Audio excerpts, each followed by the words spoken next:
Hello, welcome to gagrul.net. My name is Wally Sarkisian with Armenian historian Ara Papyan.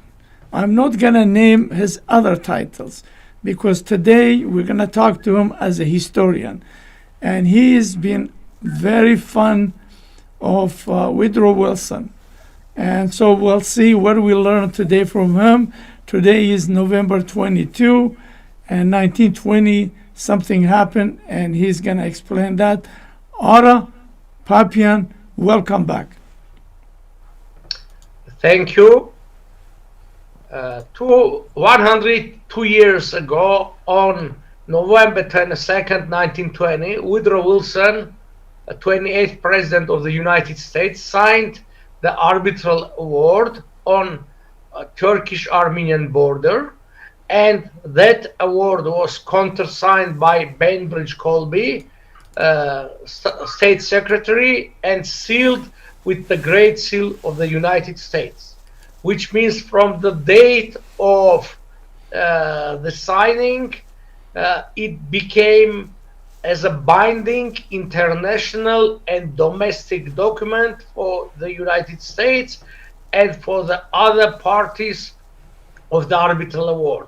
The other parties were British Empire, Italy, and France, who signed the compromise, the application to Woodrow Wilson to define the border. A little bit, let me tell the history, how it happened and why. But first I would like to say I'm interested more in this subject, not as a historian, but as a diplomat, because yes, it happened in history 100 years ago, but this document until now is a valid document, regardless the age and the so many events that passed over this document. Okay, when at the end of 1918, First Ottoman Empire signed an armistice on October 30, 1918. Then you know the last was Germany on November 11th, the same year. Beginning from January 1919 in Paris, around over than 50 countries gathered to decide on the treaties of peace with Germany, Austro-Hungary, Bulgaria, and Turkey. So they began from Germany, you know, Versailles Treaty, and then the last one was the Ottoman Empire, and the treaty with the Ottomans was signed. It's a famous treaty, Treaty of Sevres, on August 10, 1920. But before that, even since January 1920, the Armenian issue, the issues dealing with Ottoman Empire began to be discussed during Paris Peace Conference. First, the League of Nations, which was created just on January 10, 1920, discussed the border, special commission, the border of Armenia with Azerbaijan and Armenia with Georgia. And this special commission came out with so-called report proposals on the boundary of Armenia and Azerbaijan, Armenia and Georgia. The second issue was the border with Turkey. So on May 17, three members of the big powers, as I mentioned, British Empire, France, and Italy, signed an application and sent the application to the President of the United States for him to decide the border. I would like to mention that arbitral awards are final and cannot be renegotiated or rediscussed. When it enters into force, it's final and binding. So after receiving the application, which was signed on April 26, On May 17, Woodrow Wilson gave his agreement. He agreed to be an arbitrator, and he put together special commission headed by William Wasserman, American professor, and there were some representatives from Ministry of War, State Secretary, and his own staff. The commission began the elaborations until November, and on 22nd the document was signed. As I told, it entered into. Unfortunately, just after 10 days, on December 2nd, 1920, Armenia was occupied by joint forces of Turkey and Russia, divided between them, and then next year a Treaty of Moscow was signed to finalize the dissolution of the Armenian statehood. Nevertheless, the documents, despite that Armenian statehood was dissolved, the document is there, and after regaining or restoring Armenian independence, Armenia, as a successor state to the First Republic, has the right to pursue the documents and to restore the territorial integrity of the Armenian state, which was violated by Turkey and Russia, as I told 100 years ago. This is in brief general description of the document. Later we can go into details if you want. Okay, so where is Woodrow Wilson played the role? It's just he is the main arbitrator. The arbitral award done on his name, and he signed the document. And because he was at that time head of the state, it was sealed also with United States Great Seal, which means that the United States are under obligation to fulfill this international document, arbitration. By the way, when in 1927 the Congress discussed the issue of restoring diplomatic relations with Turkey, the proposal was rejected, and one of the bases of the rejections, one of the reasons, was that Turkey failed to implement the arbitration, and until now there is no legal document restoring diplomatic relations between Turkey and the United States, which means that what we have de facto is it's illegal de jure, which also shows us that even in 1927, after many treaties, Moscow Treaty, Kars Treaty, before that Alexandropol Treaty, anyway, the arbitration stayed in power, because as I told, it's a binding and final. Interesting. Is those documents that you have access to? Yes, I published the full text of the document in 2011.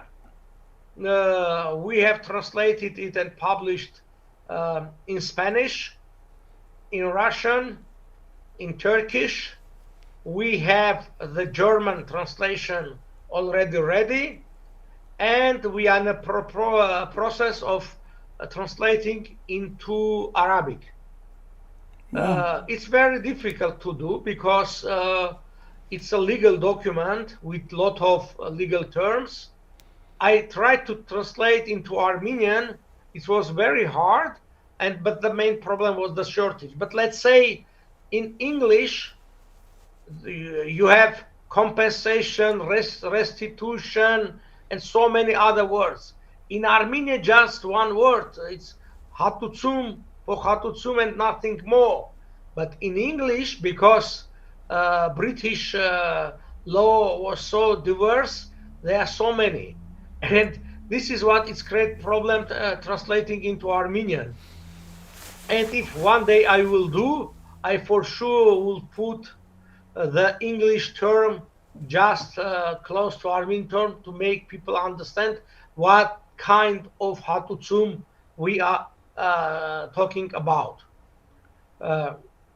Unfortunately, I was surprised that Armenians are almost 100 years in 2011, and it was 2 years before that, I went to National Archives and Records Administration of the United States. It's the main National Archive, state archive, and made a copy.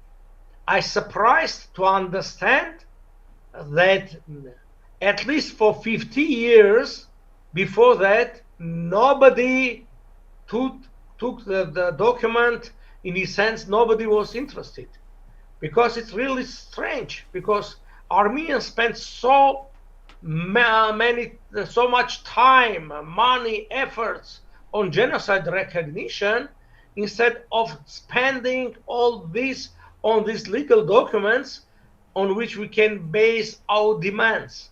Because genocide recognition is not the final goal. It's some kind intermediate.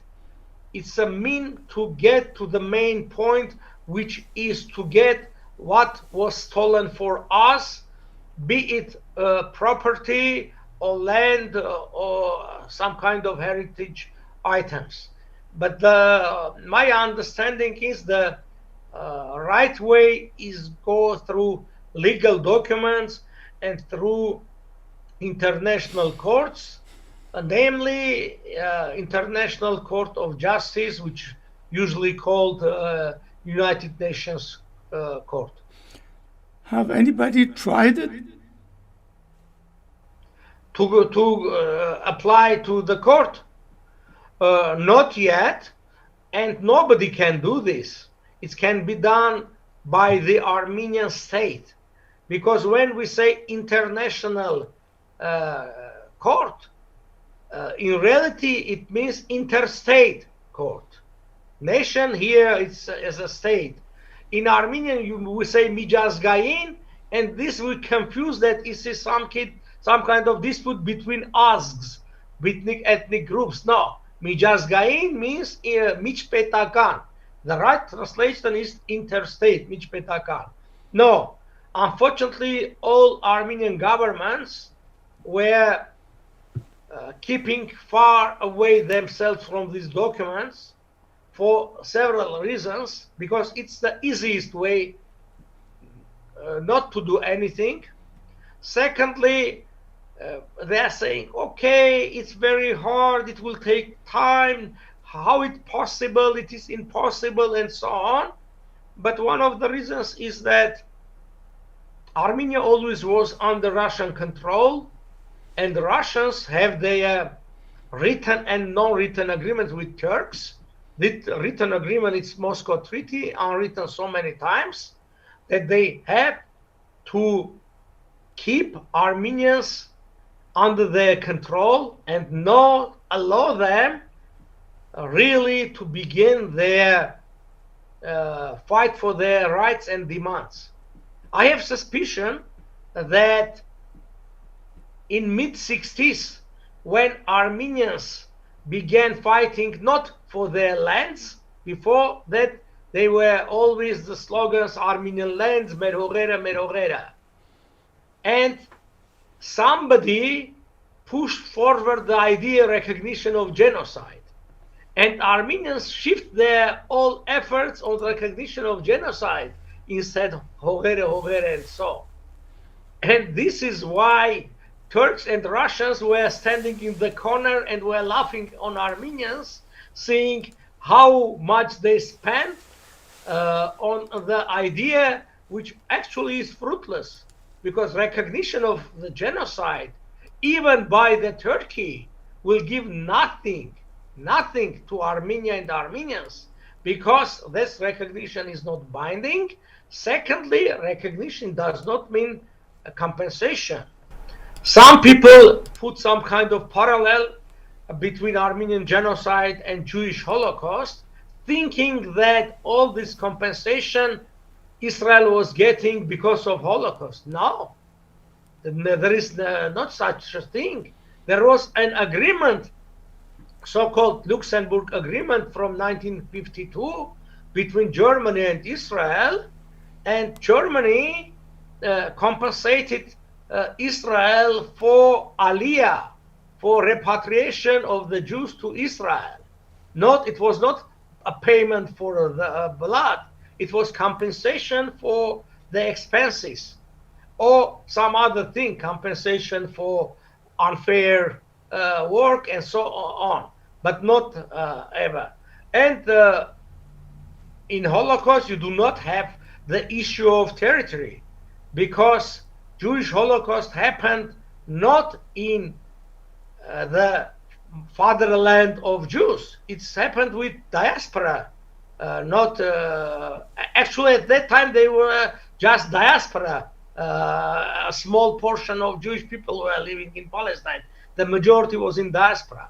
In Armenia, we have the other story, when the Armenians were killed on their land, and one of the main goals of Turks to confiscate the land from private persons, to give it to Kurds and Turks, also to occupy the territories which legally belonged to Armenian newly created state. How many other Armenian historians agree with you? You see, even in your question, there is understanding that it is something historical question. It nothing has to do with history. The problem is that usually with Armenian genocide and rights, we are dealing Armenian historians.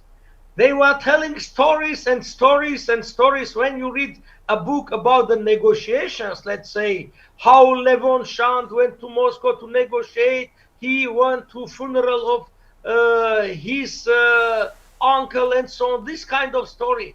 But no mentioning, let's say, that Moscow Treaty is illegal because according international law, the parties to sign a treaty must be at that time subjects of international law, which means that first the specialist expert of international law must deal with this. But nevertheless, they have to know the history, all these details when I am saying. And happened in this way that either we have people who know the historical facts, or we have people who know international law, but nothing about Armenian history, about so many details, because the details are very important here. What was before, which kind of documents were signed, and so on. And I see my mission, what I am doing now, almost for 14 years, not only I published the Arbitral Award, the main, let's say, book, but also I gathered, accumulated from many archives and published primary sources, hundreds and thousands of pages of documents. And it's very hard to me not only to go through these documents or through these papers and so on, which I already did, or more or less I know what is there. But the problem is that I want them to be prepared to convert from PDF to Word format, to have publication of these documents, to make them accessible to others, because they will not go through libraries and archives, and they will not put together all these documents and pay huge sums of money. It's not cheap. It's $100,000 of dollars, which I spent with help of my friends or from my pocket. But no organization did this. This is another issue. Why these organizations gathering millions and millions of dollars for Armenian issues, say Haydat, I don't know, Hayot Iravunkner and so on, but doing some kind of manifestations, and so knowing that these finally will not give a result. At the final end, it must be something that must be binding, and the binding, it can be only the decision of the court. But why can't these things work on two tracks, both genocide and then what you're doing? Yeah, it is possible. I met some leaders of some parties. I told them a couple of months ago, you have gathered $5 million for Haydat. Give me 1%. 1%, which means 50,000. I will go on doing this. As you are saying on both tracks, I am not saying not to do it. I was asking just 1%, even not 10% of that money which was gathered for them. First answer was, you see, they promise, but they do not give such money. I can, okay, they give $3 million? They say, yeah, okay, give me 1% of that 3 million, because I need 12,000 to buy 100 DVDs from National Archives with the documents to go through. Just, it's not, I was not asking money for my work, for my time. No, I was just asking money to buy the documents and to show them the invoice.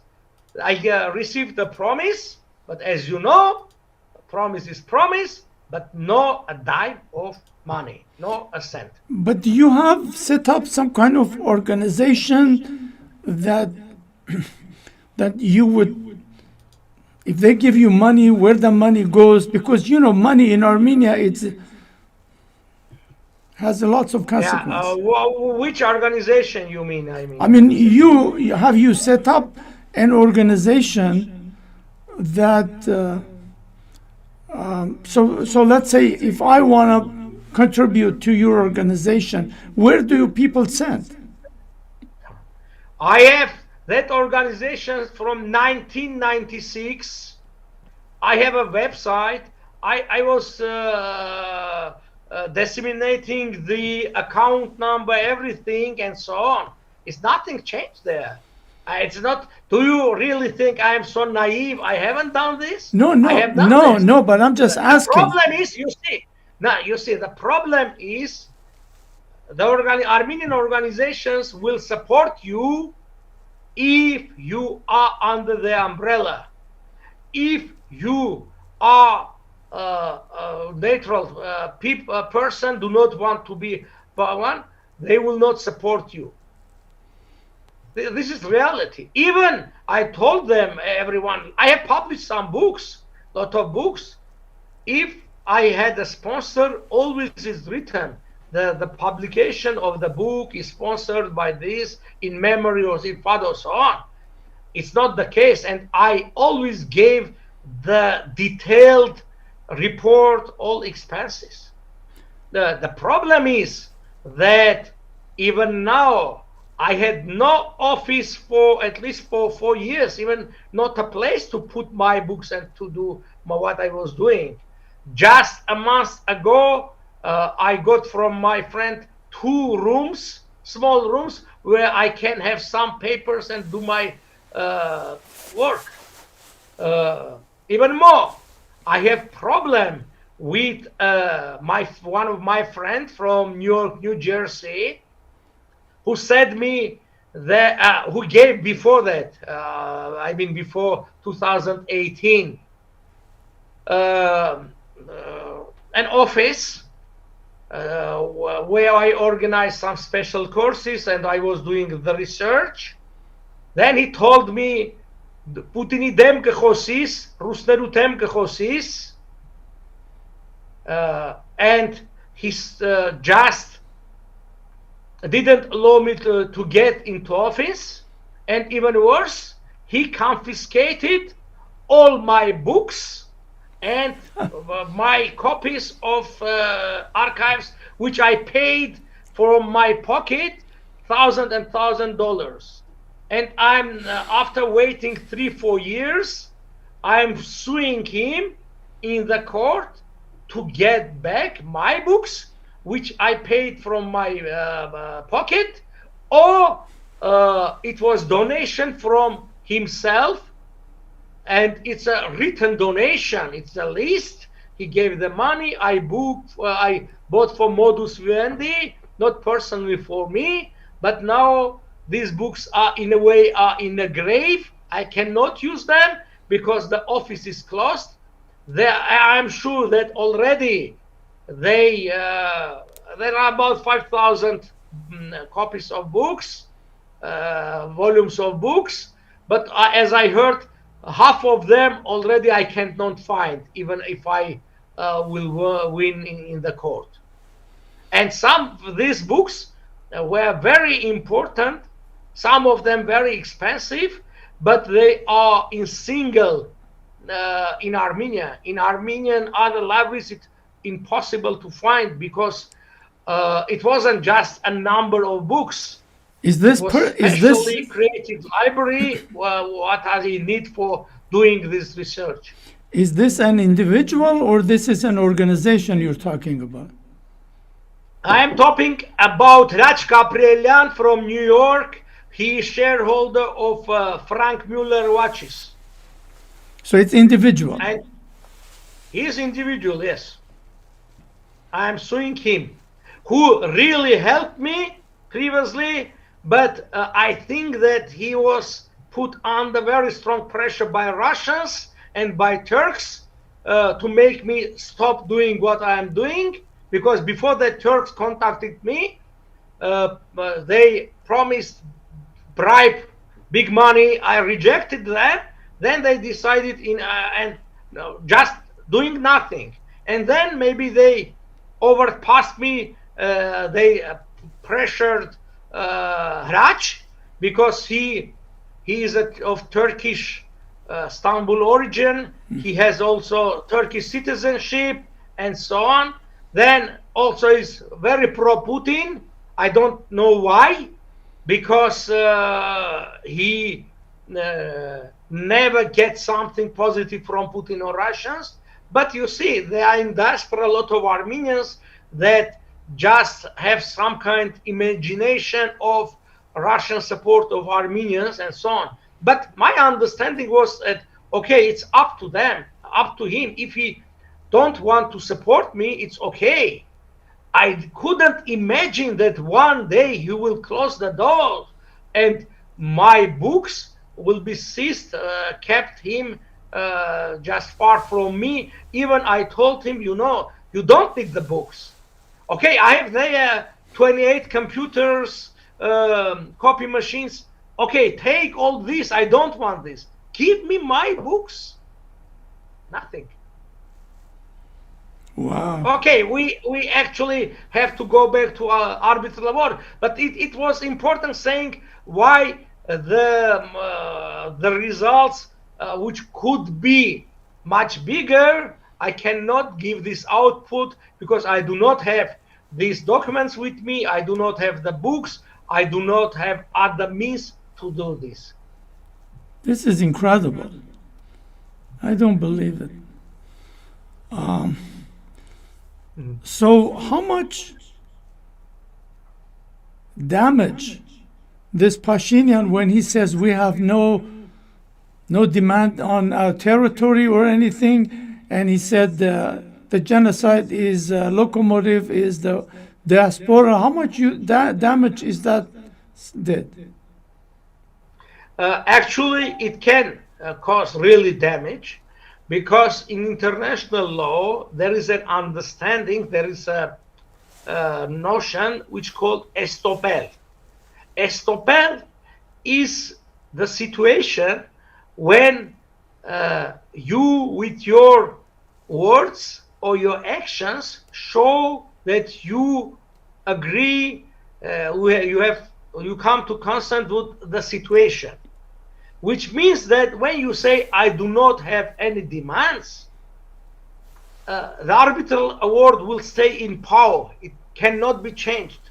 But when we go to court, we send an application.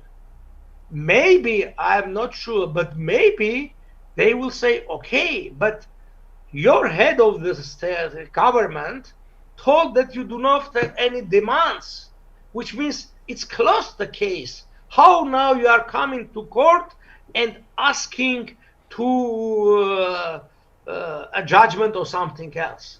This is that it could create problems. I don't know, nobody can predict now, but if you will sign some other documents, it even will be bigger problem, because you know the written texts or written treaties are more important. This is why always during my interviews I am telling him not to sign anything so-called peace treaties, fixing the borders, recognizing the Soviet Armenian administrative borders as international borders. Tell them that we do want peace, we do want to have delimitation and demarcation of our borders. We are ready to do this, but before that, we have to clarify the legal basis to do that, and for that, let's go together to International Court of Justice based on Article 36 of the Statute of International Court of Justice to understand according which document the border was defined and which document stays in power until now. Because I'm sure that Turks, Russians will say, okay, after the arbitration, Moscow Treaty was signed, Kars Treaty was signed, and so on. But I'm sure that the court will be in our favor, because our position is really, really strong. So,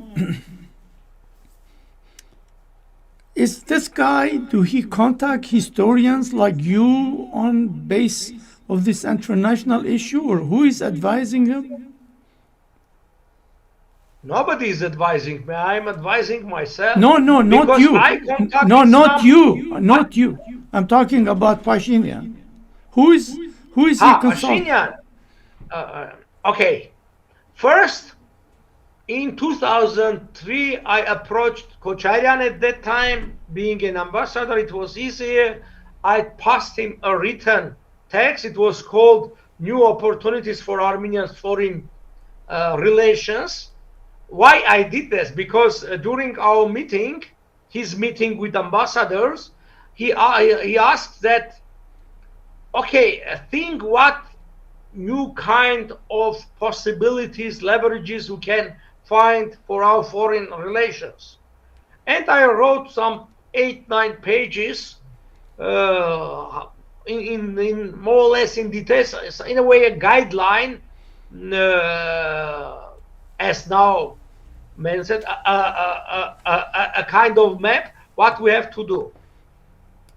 But he told, okay, you see, it's better diaspora to be involved and so on. I told him, okay, but we can apply just as a state, not as an organization. And we need to do research to prepare all documents. He said, okay, first, let's you prepare the documents, get a legal assessment from other specialists, and then we'll see. And when I said, you see, it's big expenses, I cannot afford myself to do. He told me exactly what I was telling you.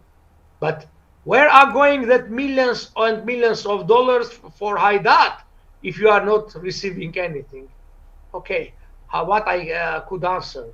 Then I approached to Sarkisian. I gave him my book.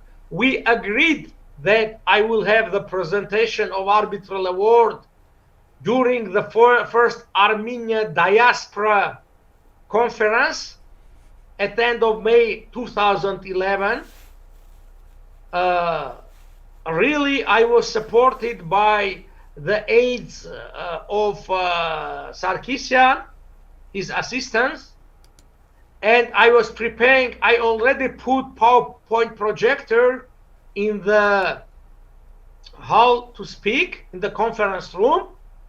Then just around 11 o'clock at the night, I received a call saying that, okay, I cannot speak because there is no time to do so. Okay, I was suspicious that it's not the main reason. And then I understood that when Nalbandian, Minister of Foreign Affairs at that time, heard that I will be speaking during that conference, and I will be actually the first to open the conference with this presentation, he said that Russians are against such an efforts. Papyan cannot do this. When the other guys began supporting me, Nalbandian blackmailed others that he will call Moscow and you will see what will happen. And this is, I received the call which told me that there is no time for me to speak. With Pashinyan, I never spoke about this, but I met Zoraid Natsakanyan. He's the first Minister of Foreign Affairs, because I know him for many years, as I know Pashinyan for 20 years. I gave in written all these suggestions, but no continuation. Once I was called to a meeting in Security Council. There was a meeting with experts. They were discussing the concept of security concept of Armenia. I told them what they are doing is wrong. It's far from reality. I gave my proposals based on this arbitral award and so. And what was the result? What was the outcome? I never was invited after that to any discussions. They were calling others who told them what they exactly wanted to hear. The concept that concept of security of Armenia was accepted officially on September 11, 2020, and after 16 days it became irrelevant because the war began, and what was written in these documents, it's just foolish, nice questions, nothing more. This is the short story. Well, a complicated thing is between Armenia, diaspora, and I think this Pashinyan throw this monkey wrench. It's just so disastrous. Never mind all his crap system. So he just basically he neutralized people like you. Yes. You see, even during Sarkisian time, it was much easier for me to speak on these issues. I was invited several times on public TV to speak, which I did. I had an opportunity to speak in universities. Even I met at that time with Prime Minister Andranik Manukyan. I convinced him. There was a special order from him to universities to organize Woodrow Wilson's month and to speak about his legacy and so on. But he died, and it was stopped. But anyway, it was much easier before Pashinyan to speak. it's now almost, not almost, it's totally impossible. Totally impossible to do. Yeah.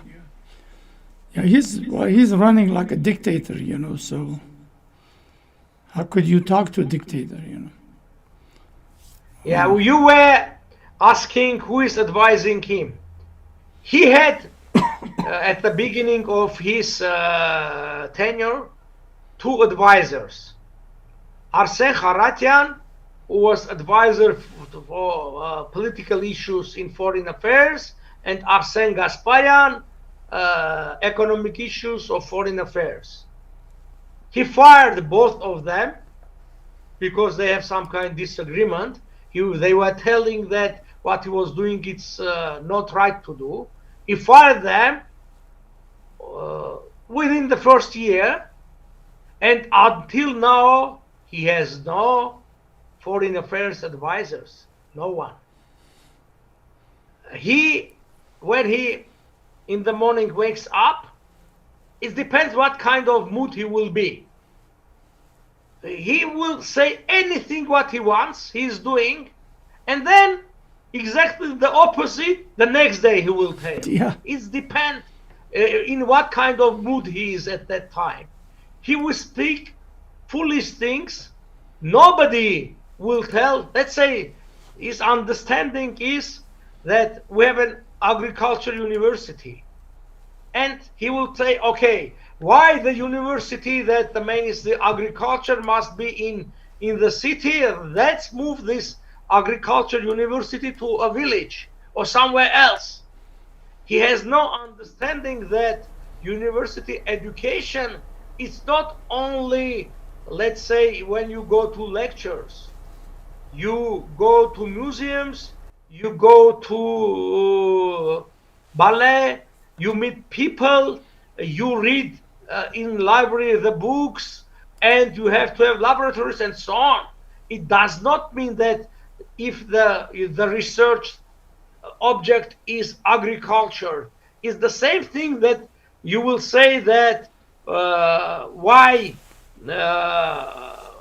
let's say people who do research in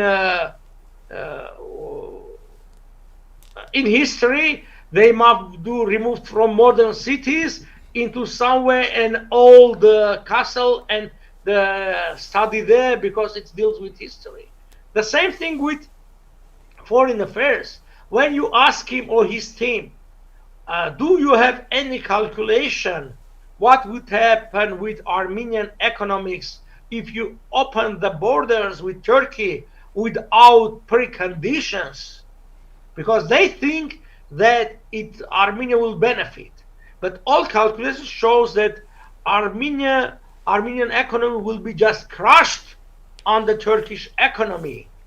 And because we have this disproportionately larger economy of Turkey and the small and disadvantaged economy in Armenia, and also they can easily dump their prices to so-called dumping, take Armenian market totally, and especially agriculture market, exporting all kind of fruits and vegetables, and 600,000 in Armenia people who are engaged in agriculture, just within a year or two will become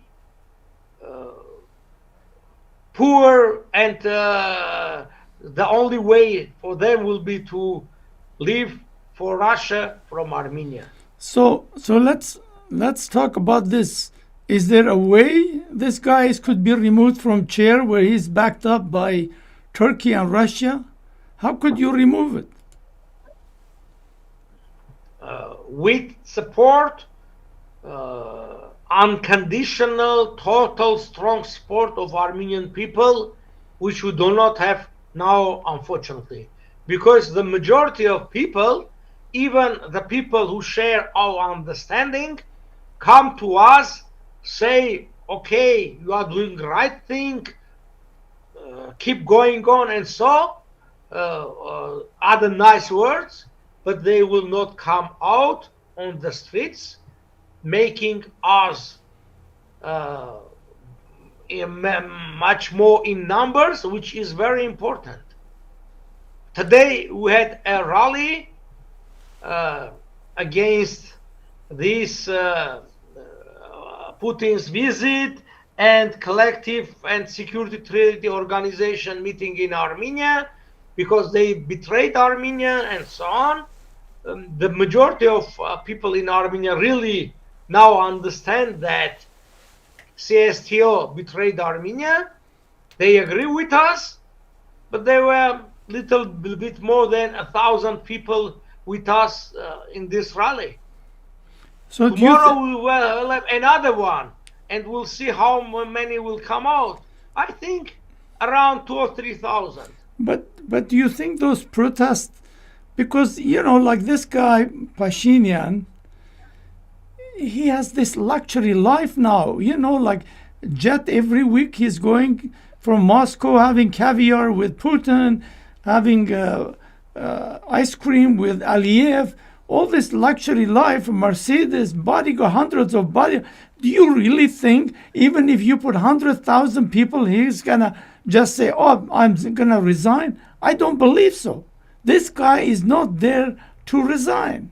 And he's backed up by, I showed you, by Turkey and Russia. It's because they like this puppet guy, because he's an idiot. I mean, you could see every time he goes in meeting, he come back, he says, oh, they want us to lower down, our demand. Artsakh, it's their problem. Never one day this idiot came, said, I negotiated this, or I did this. Nothing. Every time he goes there, he come back, he give more concession. And he's not going to resign. This guy is a violent guy. You know that. He's not going to resign. I agree with you, but what is your suggestion? I think only is if you guys talk to military takeover. There is no other way. You guys, I guarantee you, you put 100,000 people in the street, this guy will not resign. Our military is totally under Russian control. Totally. Yes. It's not only under Pashinyan's control, also under Russian control. And you already said that he is supported by Russians because he agrees with everything. Putin tomorrow will come to Armenia. Today he called Aliyev. They spoke. I'm sure they negotiated what he will push Armenia to give a concession, and what he will receive from Turkey and Azerbaijan as a compensation of his efforts. This is reality. Our army is apolitical, Russian controlled, very badly educated, corrupt, and so on. You can find just a few handful of high officers that really they understand what's going on, or they tell themselves they are so brave that they are looking on reality on dice. The majority, not only among the military, also among the diplomats, among officials, saying, okay, why you do care? You could be an ambassador somewhere now, maybe, I don't know, in Japan or in Belgium, sitting there and enjoying your lives. What you are doing so? And why you are pushing us to live this kind of life? Go on the streets where the people call you traitor, a Canadian spy, an agent or a US agent, a Soros grand take or everything. Why you are not going with your Kalashnikov to the border? What your sons are not fighting anything? And do this. Yeah, they keep changing the subject. Getting assent And that's why you want us to have that life, miserable life that you are having now. The thing is, you're not only going into fight, you don't not only are deprived of many things, you do not receive even some kind of a thankful attitude from the people. So The people, the majority saying, okay, why you speak against the Russians? Okay, let's be as a Tatarstan in Russia, and it was really will be nice for us. And we're trying to explain that it's not the issue only independence, which is very important, but Russia is in a process of going down. It's collapsing. He's enemy of the world. You want Armenia be a part of Russia instead of being part of civilized world. But you know, the numbers, democracy has a disadvantage. The numbers are important.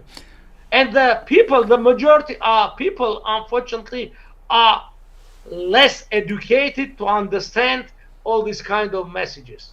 Okay. all right. So what happened to those 25 generals or 35 who signed letter asking Pashinyan? What happened to them? Some of them are in the jail because of the corruption, but some of them were just fired. Some of them stayed on their positions till now. It depends. When you want to punish someone, you find, you go deeper and find some corruption issues. I has already said, Armenian army is deeply corrupted. There are only few high officers there, generals that are not, which means they have some kind of leverage. And especially, which is more, unfortunately, especially the part who was in charge of Karabakh, because they were receiving money and they were out of Armenian control. They were receiving money from Armenia, but no reports and no control. And this is why then appeared that in 2020 on the paper we have everything, second, third line of defense, lot of high technology weapons, but nothing in reality. Even no boots, no helmets, nothing. Okay, so go back. Let's go back to your hard work of this Woodrow Wilson documentation stuff. How you summarize in like say 5 minutes what's gonna happen? Did you give up, or you're working on, or we just said a few minutes ago like Pashinyan? I will not give up, because it's let's say the main instrument in the end of Armenian state, the most important. I am now in a process of enlarging my research. I have 2 paid workers with me, young women who are helping me. I am trying to have a bigger office where I can invite some volunteers that can help me, because I am telling that I already had the papers. I need more hands and heads to go through these documents and to find these small pieces of gold, as when you wash tons and tons sand and find these pieces of gold. The same with this case. Put together, publish, and when we'll see that we enough material have gathered, we'll ask some specialists to give the legal assessment. They will not give this without payment, but I'm hopeful that maybe at that time some guys will support me. How about But if I will go on doing this Papyan +2 or Papyan +1, it will take another 10-15 years. But I will not survive so long. This is another problem. Is there? How about the universities? Do they have volunteer? They could support you, like come and help you, and you give them some research things to do? Because, like, you know, I talked to they was invited to American university, and they were in one night they got $2 million for opening engineering department. So I'm wondering if something you could approach them and let them give you some historian who study this to help you. First of all, I know in Armenia and abroad who is what doing on. You have to name what historian. We do not have in Armenian reality a person who is a specialist of Armenian these agreements, treaties, and so on. There are no one. Wow. I gave lot of material to Genocide Museum, hoping that they will use this and do some kind of publication. No, if you give to scientists, he puts under himself, keeping for his future research. It's not Arab Papyan. I just sent 2 copies of one to a woman in Armenia, one to a guy abroad, that make them easy to do their research. You know, these scientists are very usually jealous. They're trying to keep what they have for themselves because it's their bread. For me, it's not my bread. This is the one. I do not receive money for them. For them, they receive money, and they do not want to share this everything. But the problem is that $2 million will be given for engineering all the things, and Armenian statehood also will give millions and to some other thing. But when you say we have Matenadaran here for old manuscripts, we have to have another Matenadaran, or I don't know, Pasta Techtadaran, something to put there the political documents, as Aliyev is doing. Aliyev paying millions and millions of dollars, sending students, scientists all over the world to find out the documents in favor of Azerbaijan. They have published huge 5 volumes of documents on Karabakh and so on. And we have to do this. You are telling why they not supporting. They do not support even themselves. Can you name something where in Karabakh, confrontation we are actually 30 years. Can you name a big volume of the document publication on Karabakh issue? The best one was done in 1990 during Soviet Armenia time, when this Karabakh movement began. After that, we have 2-3 small books, nothing.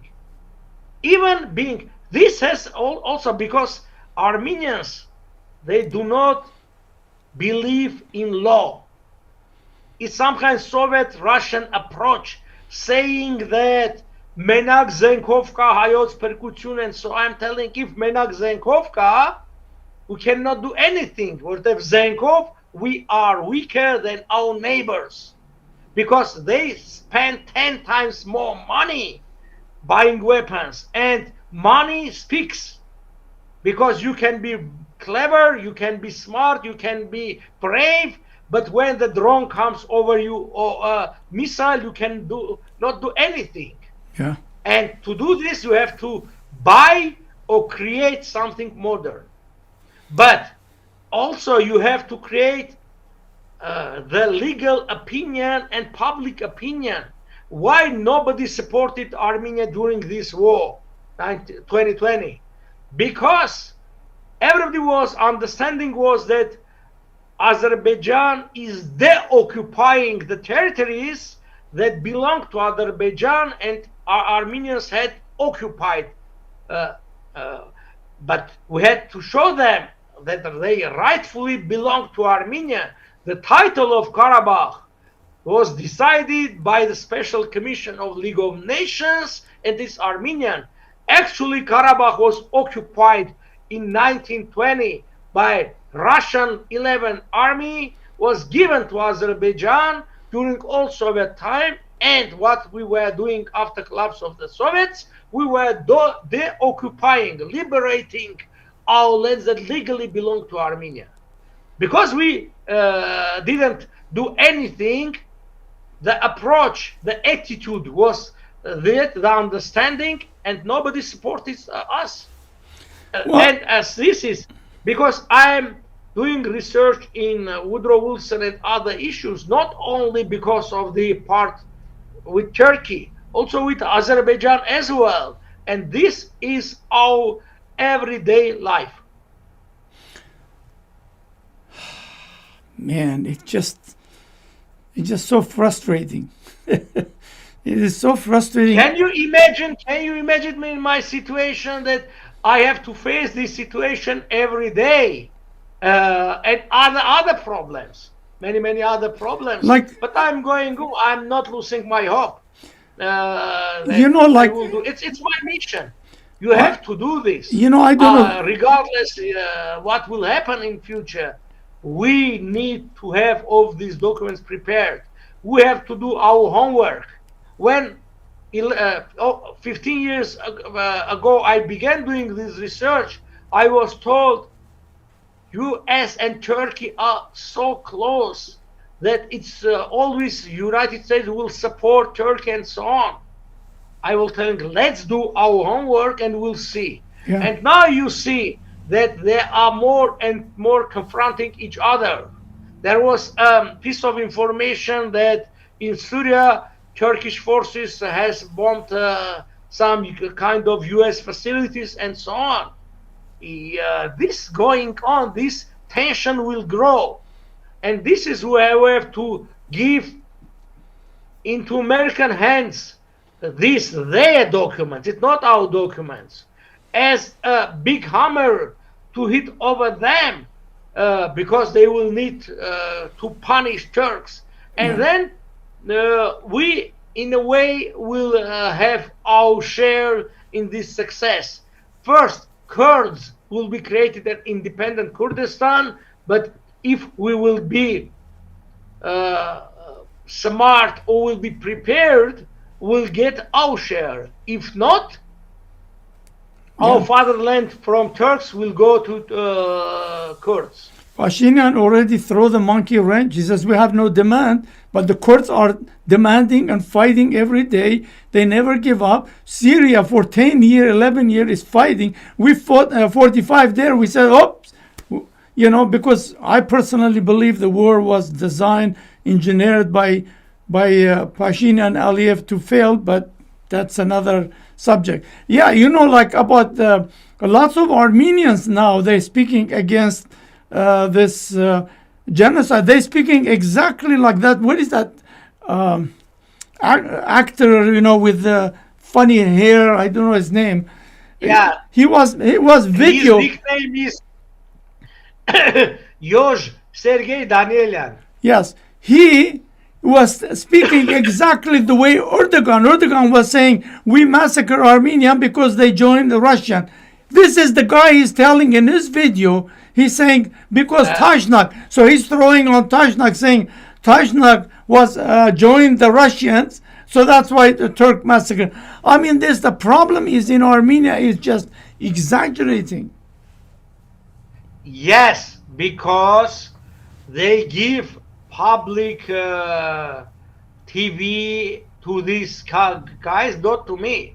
And these are not specialists. They do not know that the decision to exterminate Armenians was taken even before the war. Exactly. That there were a lot of other reasons. There was an ideology of pan-Islamism, pan-Turanism, pan-Turkism, and so many things. There are documents there, and Armenians were fighting.